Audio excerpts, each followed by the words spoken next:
Exodus 19, at Mount Sinai. In the third month after the Israelites left Egypt, on the very day they came to the desert of Sinai. After they set out from Rephidim, they entered the desert of Sinai, and Israel camped there in the desert in front of the mountain. Then Moses went up to God, and the Lord called to him from the mountain and said, "This is what you are to say to the house of Jacob, and what you are to tell the people of Israel. You yourselves have seen what I did to Egypt, and how I carried you on eagle's wings and brought you to myself. Now, if you obey me fully and keep my covenant, then out of all nations you will be my treasured possession. Although the whole earth is mine, you will be for me a kingdom of priests and a holy nation. These are the words you are to speak to the Israelites." So Moses went back and summoned the elders of the people and set before them all words the Lord had commanded him to speak. The people all responded together, "We will do everything the Lord has said." So Moses brought their answer back to the Lord. The Lord said to Moses, "I am going to come to you in a dense cloud, so that the people will hear me speaking with you, and they will always put their trust in you."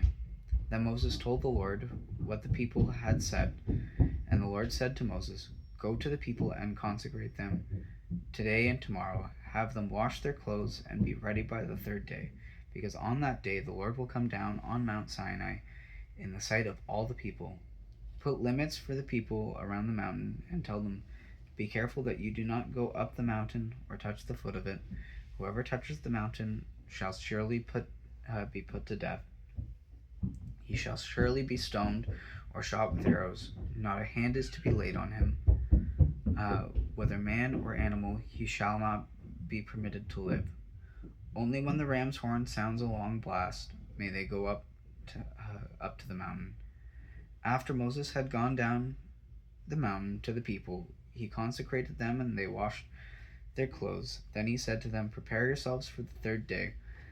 Abstain from sexual relations." On the morning of the third day, there was thunder and lightning, with a thick cloud over the mountains, and a very loud trumpet blast. Everyone in the camp trembled. Then Moses led the people out of the camp to meet with God, and they stood at the foot of the mountains.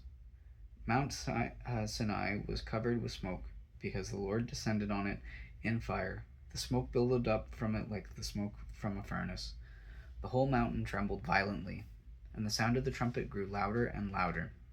Then Moses spoke, and the voice of God answered him. The Lord descended to the top of Mount Sinai and called Moses to the top of the mountain.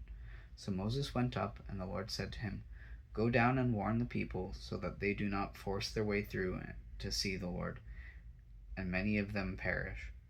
Even the priests who approach the Lord must consecrate themselves, or the Lord will break out against them."